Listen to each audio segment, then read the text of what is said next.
En este video veremos una explicación general acerca de los contrastes de hipótesis y el cálculo de intervalos de credibilidad bayesianos. Vamos a comenzar con el contraste de hipótesis bilateral, que es un contraste en el que hay una hipótesis nula que nos dice que la media posterior y el parámetro no difieren entre sí, mientras que la hipótesis alternativa plantea que media posterior y parámetro sí difieren.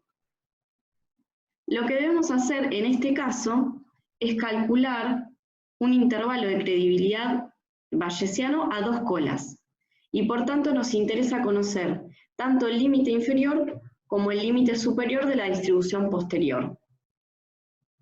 Así, todo lo que sea mayor que el límite superior, es decir, desde este límite superior en adelante, como todo lo que sea menor al límite inferior, es decir, desde este límite o menor, va a ser rechazado.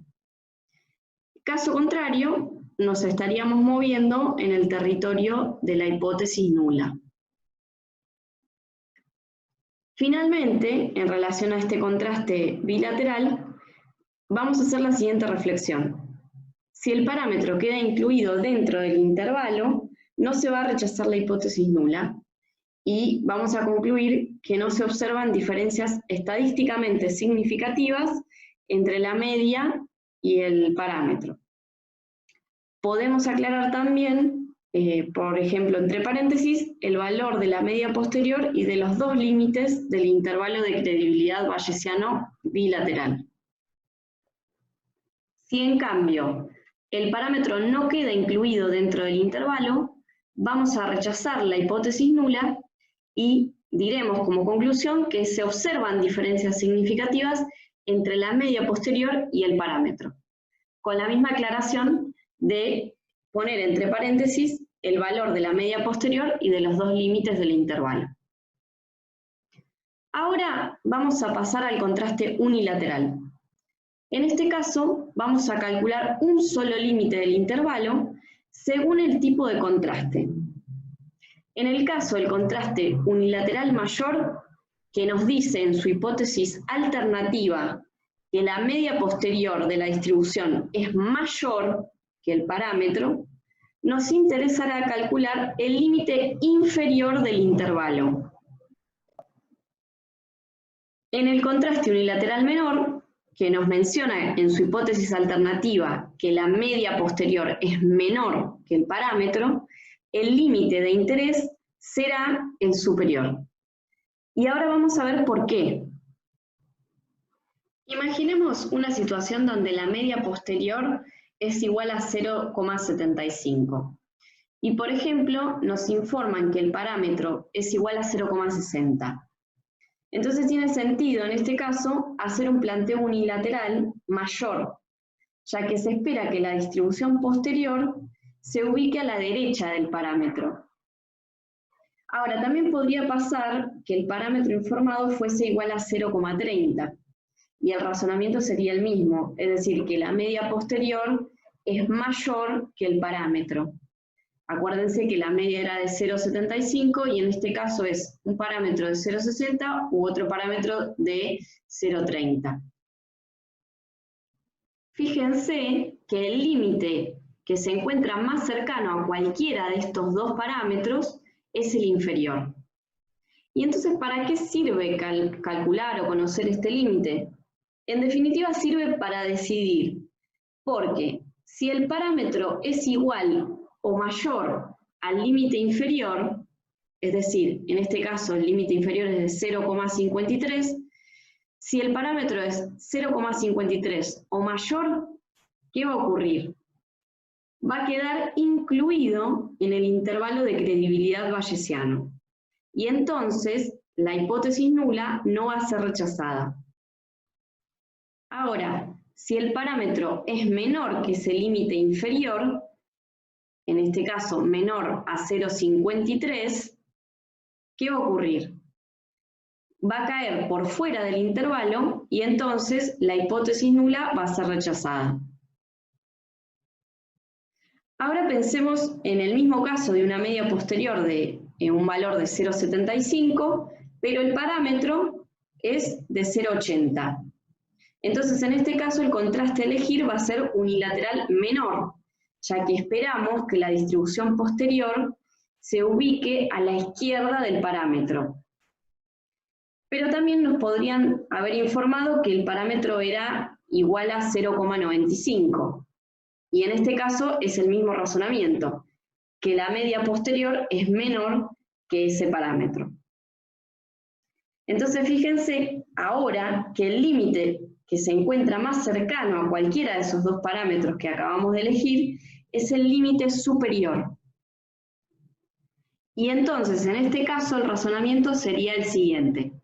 Si el parámetro es igual o menor al límite superior de la distribución posterior, que en este caso es 0,921, ¿qué va a pasar? Va a quedar incluido en el intervalo de credibilidad y entonces no vamos a rechazar la hipótesis nula. Caso contrario, si el parámetro es mayor que ese límite superior, va a quedar por fuera del intervalo y entonces la decisión va a ser rechazar la hipótesis nula.